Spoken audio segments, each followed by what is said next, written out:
L'objectif de Maple, c'est de proposer une nouvelle source d'emprunt de capitaux aux institutions financières, tout aussi structurée et sécurisée que dans la finance traditionnelle, mais entièrement basée sur la blockchain.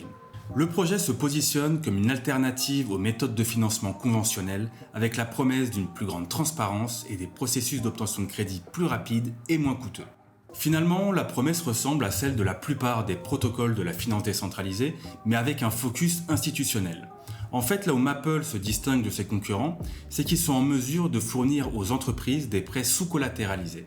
En d'autres termes, les sociétés peuvent emprunter une somme d'argent supérieure à la valeur de la garantie demandée, comme le ferait un particulier ou une entreprise avec un prêt bancaire classique, quoi.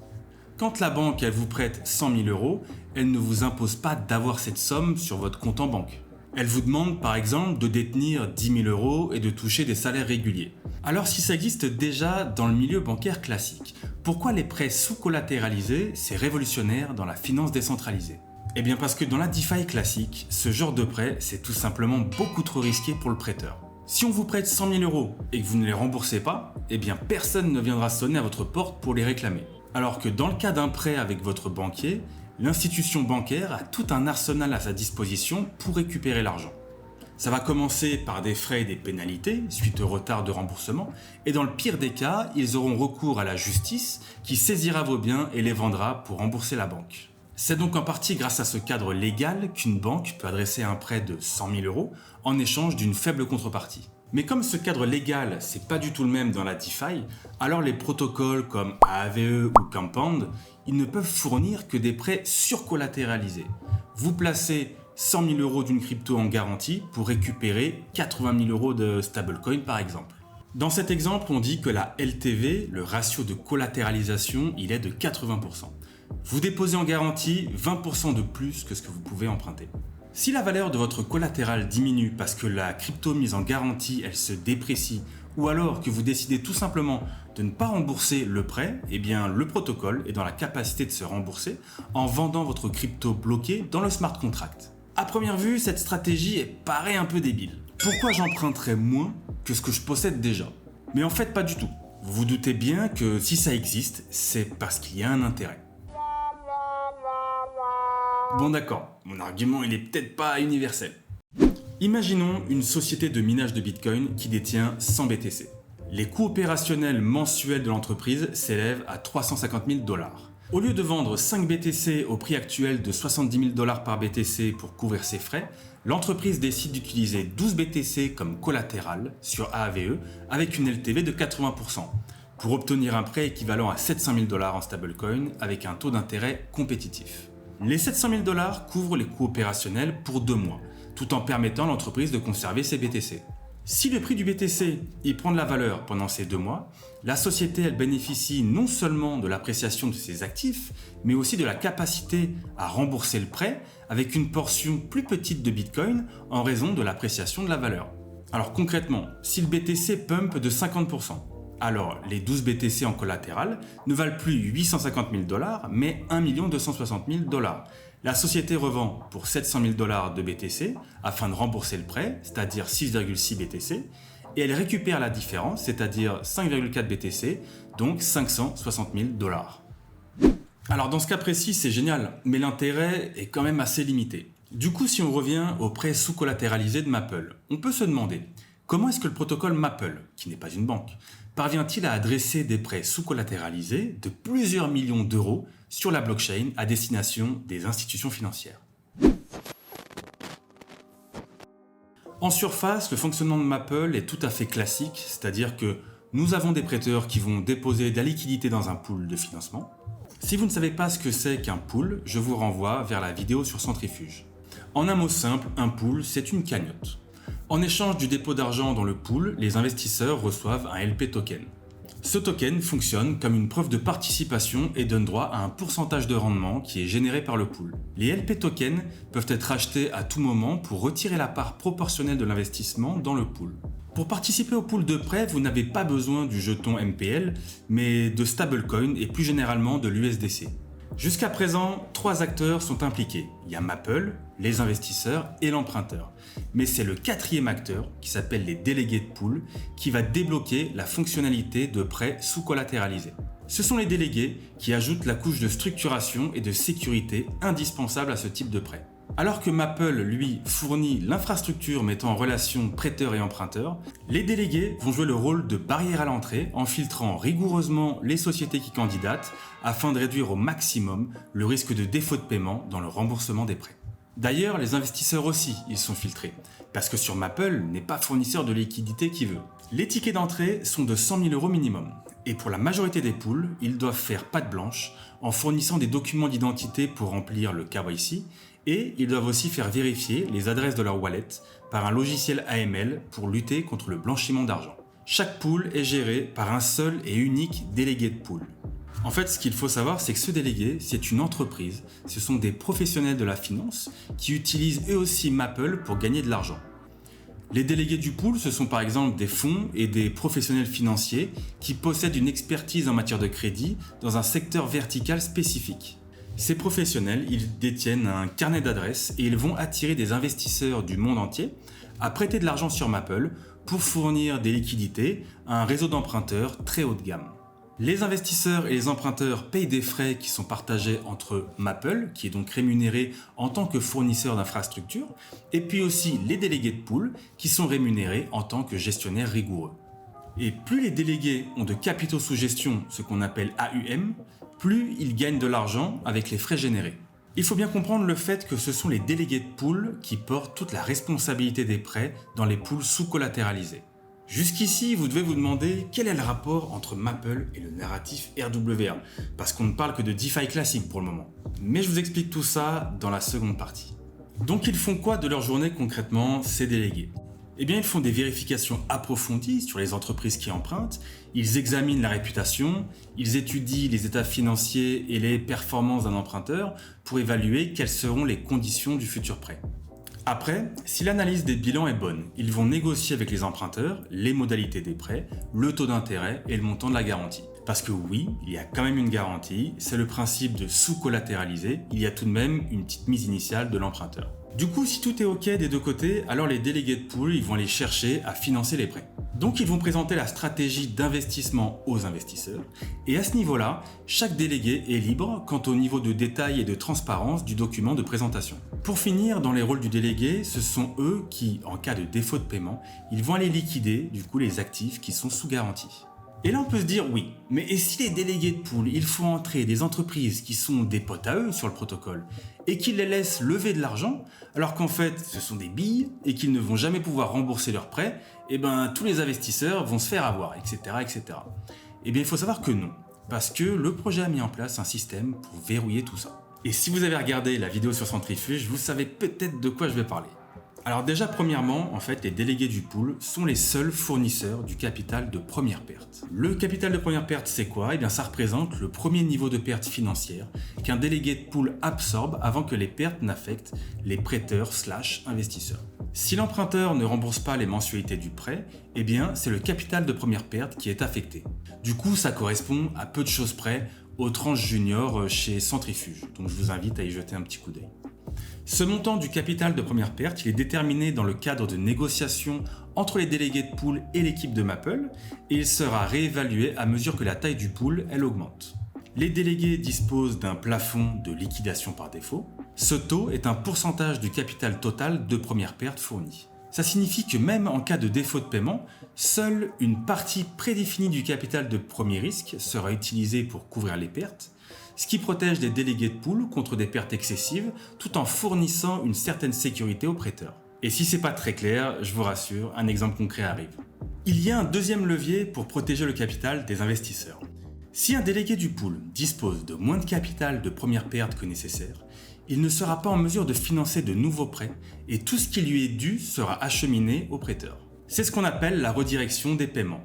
Tout paiement qui serait normalement dû aux délégués de pool, par exemple des frais de gestion ou d'autres revenus générés par l'activité de prêt, est alors redirigé vers les prêteurs. Ça signifie que si le délégué de pool ne maintient pas le niveau requis de capital de première perte, non seulement il perd la capacité de financer de nouveaux prêts, mais il perd également les revenus potentiels associés à ces prêts. Bon, j'aime bien prendre un cas concret.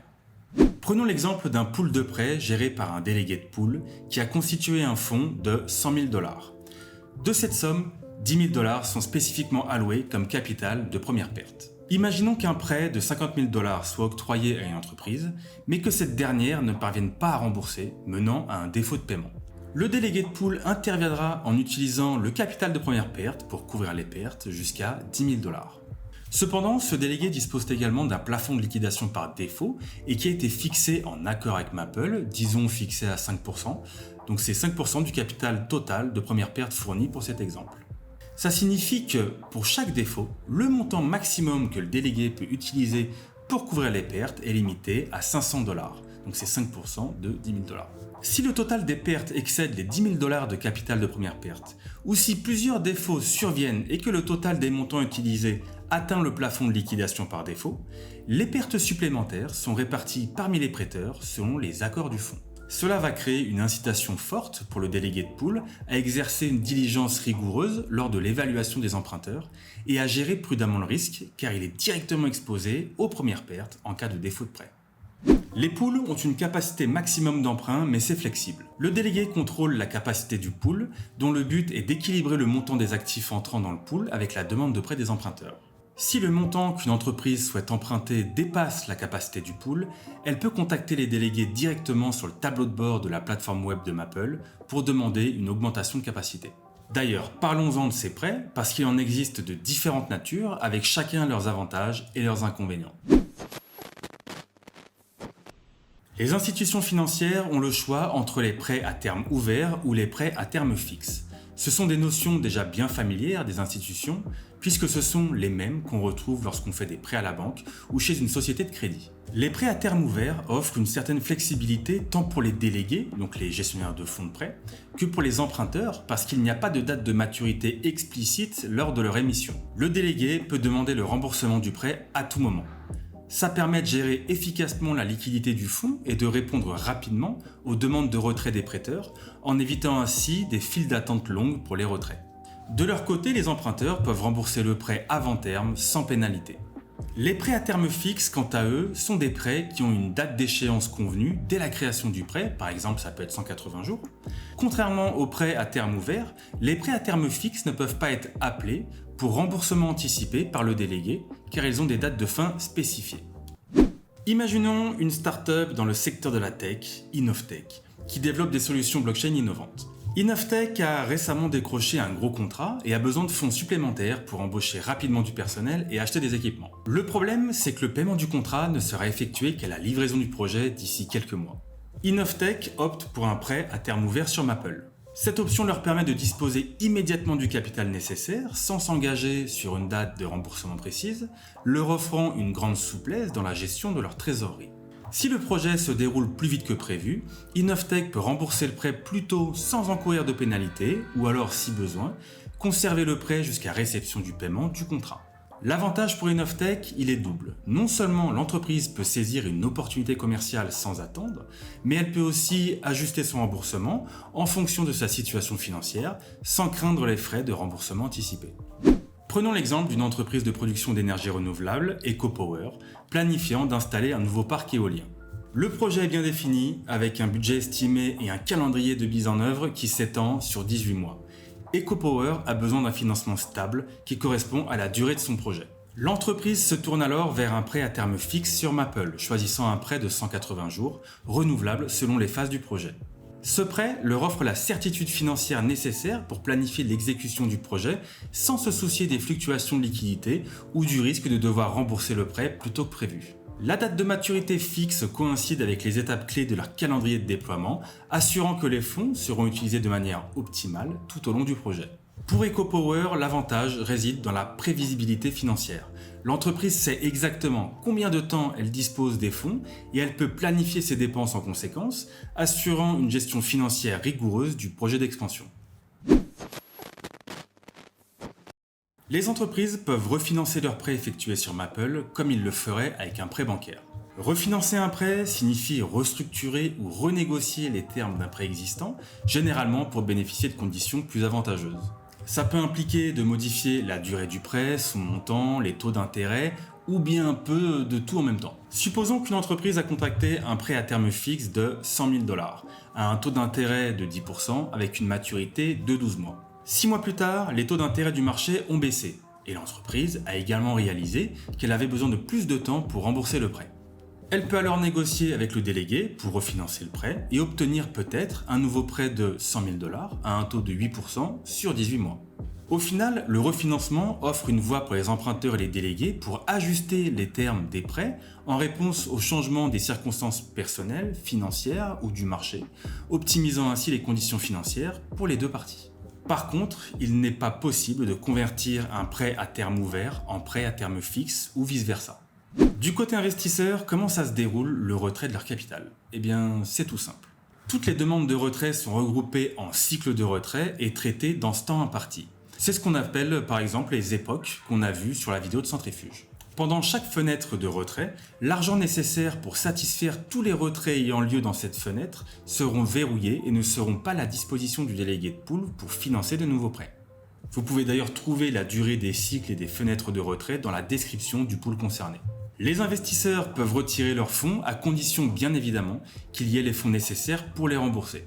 Et si ce n'est pas le cas, ils reçoivent au prorata de ce qu'il y a de disponible et ils réitèrent une demande de retrait sur le prochain cycle. Mais vous vous demandez peut-être comment ça se passe si l'emprunteur ne rembourse pas son prêt et qu'il n'y a tout simplement pas d'argent dans le pool pour rembourser les investisseurs. Quelles sont les conséquences pour les différentes parties lorsqu'il y a des défauts de paiement de l'emprunteur? Si un emprunteur ne paye pas ce qu'il doit, que ce soit le capital, les intérêts ou les frais de retard, après une certaine période, on dit qu'il est en défaut. Ça signifie que la valeur du pool de prêt diminue du montant qui est dû, le collatéral éventuel est vendu pour essayer de récupérer de l'argent et une partie du capital réservé pour couvrir les premières pertes est utilisée pour compenser la perte. Mais avant d'en arriver là, il peut y avoir un arrangement, ça s'appelle la dépréciation. Les délégués de pool peuvent aussi réduire la valeur comptable d'un prêt s'ils pensent qu'il y a un risque de non-paiement. Ça permet de répartir le risque de perte entre tous les prêteurs et d'éviter que certains ne retirent leur argent rapidement et qu'ils laissent les autres investisseurs avec une part plus importante des pertes. Si la situation s'améliore, par exemple l'emprunteur paye ou renégocie le prêt, la valeur du prêt peut être évaluée à la hausse. Supposons qu'Innovatech commence à montrer des signes de détresse financière qui pourraient mener à un défaut de paiement. Le délégué note que Innovatech pourrait ne pas être en mesure de faire face à ses obligations de paiement à cause de difficultés temporaires. Avant qu'un défaut ne soit officiellement déclaré, le délégué choisit d'altérer le prêt de Innovatech pour refléter le risque accru de non-paiement. La valeur du prêt de Innovatech est temporairement réduite, affectant la valeur globale du pool. Si un prêteur décide de retirer son capital pendant cette période, il subira une perte d'impairment permanente basée sur la différence de valeur due à l'altération.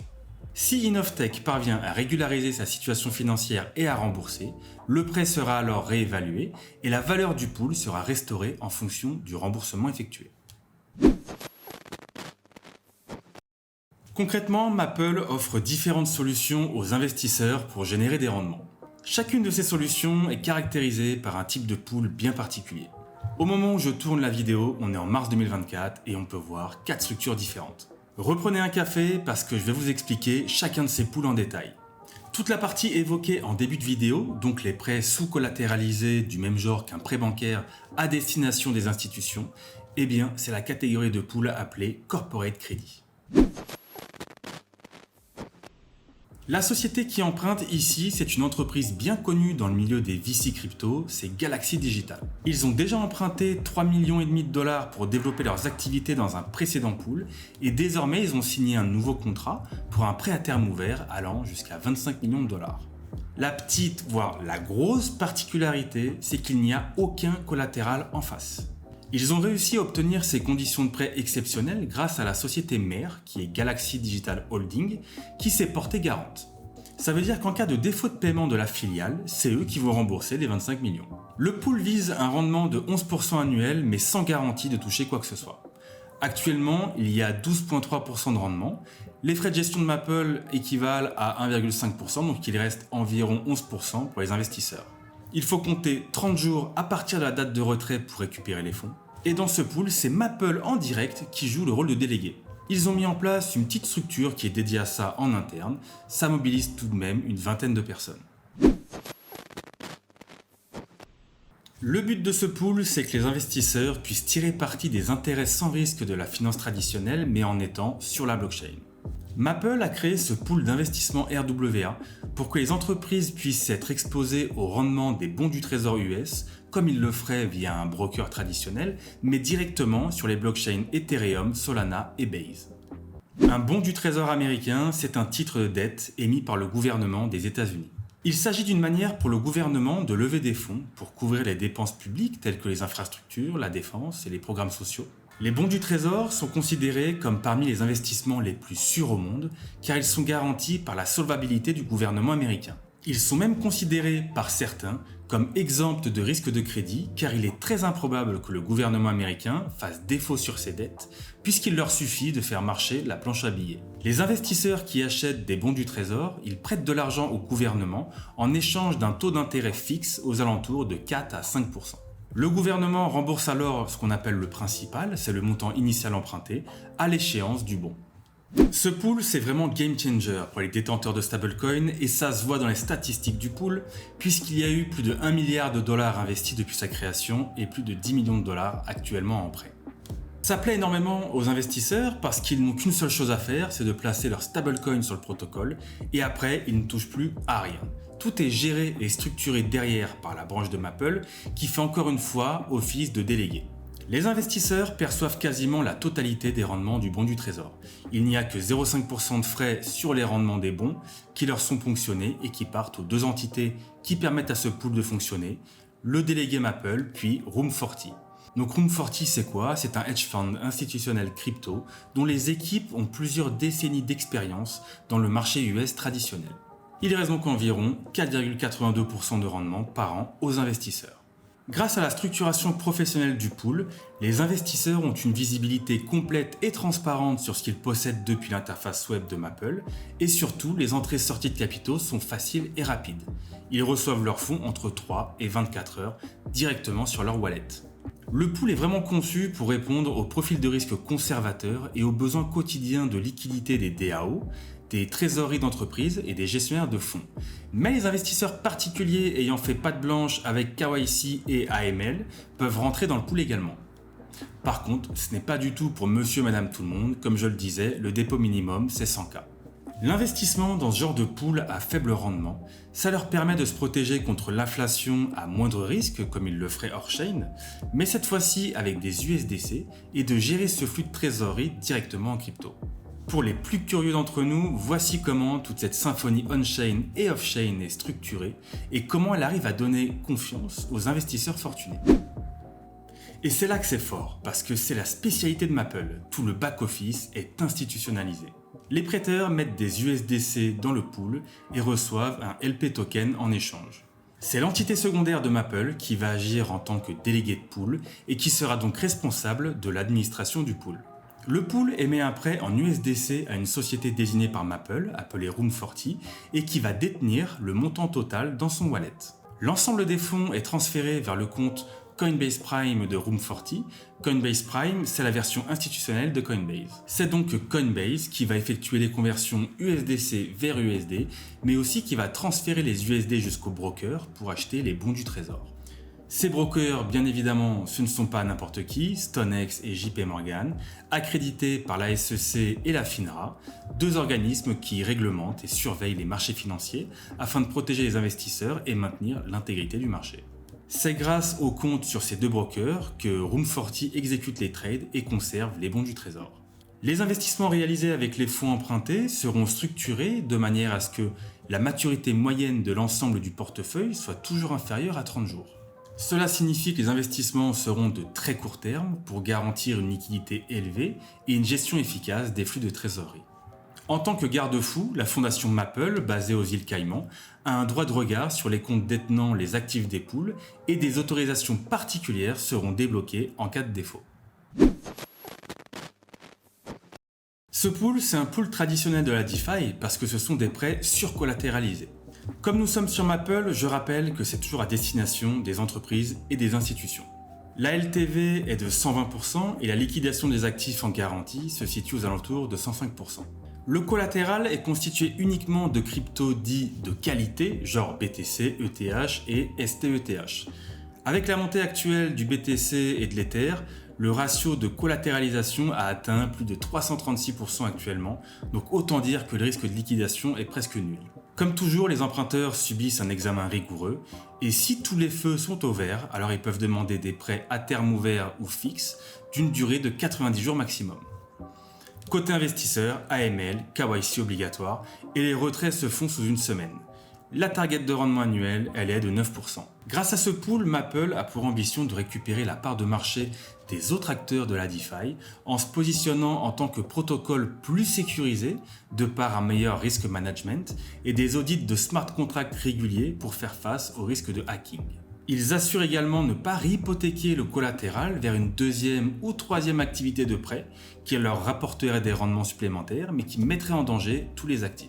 En plus de ça, les actifs mis en collatéral, ils ne restent pas sur la plateforme dans un smart contract comme chez AAVE, mais ils sont placés dans un compte à part chez une entité spécialisée dans la custody, genre BitGo.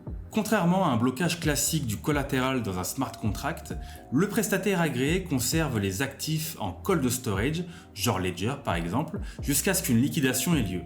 Mais qui sont donc ces fameux emprunteurs du pool décentralisé ? On l'a vu, ça peut être des entreprises de mining de Bitcoin comme Riot, mais aussi des infrastructures de stacking comme Stake par exemple, qui posent leurs ETH pour couvrir leurs dépenses opérationnelles et investir. Ou alors ça peut être des fonds d'investissement comme Pantera qui déposent des actifs de leur bilan pour récupérer de la liquidité et faire des bénéfices supplémentaires en s'exposant ailleurs sur le marché. Ce type de pool, il fonctionne de la même manière que celui du cash management, à travers lequel on investit dans les rendements du bon du trésor, sauf qu'il est un peu plus complexe. Déjà, on n'investit pas dans un seul actif du monde réel, mais dans un ensemble de plusieurs actifs qui constituent le portfolio du pool. Et du coup, il y a une structure de plusieurs entreprises qui gèrent les nombreux flux on-chain et off-chain en arrière-plan. Ce portfolio, il est constitué de 85% de titres adossés à des actifs, de 10% de prêts syndiqués et de 5% de bons du trésor. Pour maintenir la qualité du crédit, l'emprunteur investit au moins 90% du montant du prêt dans des titres notés Investment Grade.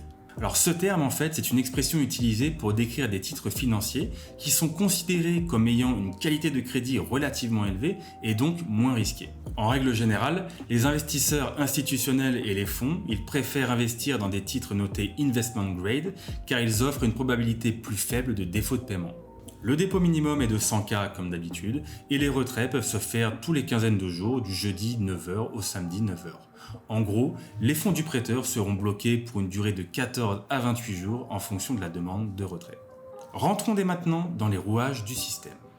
Les prêteurs déposent des USDC dans le pool de prêt en échange de LP tokens. Cicada agit en tant que délégué du pool et est responsable de la gestion administrative du pool de prêt, de la vérification des actifs, de la surveillance des risques, du reporting périodique aux prêteurs et il est dans l'obligation de contribuer financièrement au capital de seconde perte. Cicada, c'est une entreprise de gestion des risques de crédit on-chain qui a été créée à la suite de l'effondrement de FTX et ils ont pour objectif premier de favoriser la croissance du prêt institutionnel sur les blockchains.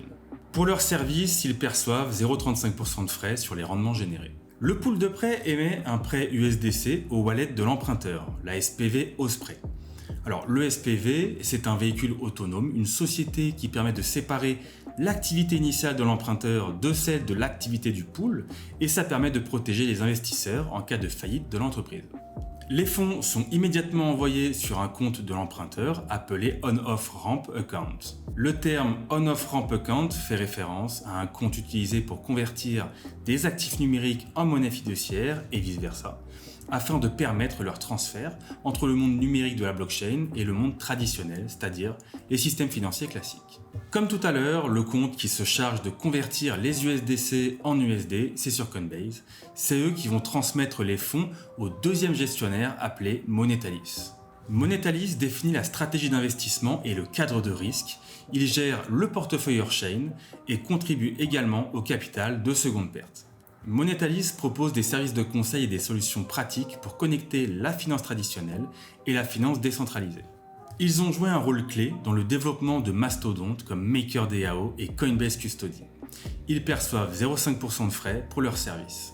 A noter que les investisseurs sont plutôt bien protégés parce qu'avant qu'on vienne piocher dans le capital de seconde perte, eh bien la première perte est constituée par un pourcentage du montant prêté, donc investi, qui sert donc à sécuriser le pool.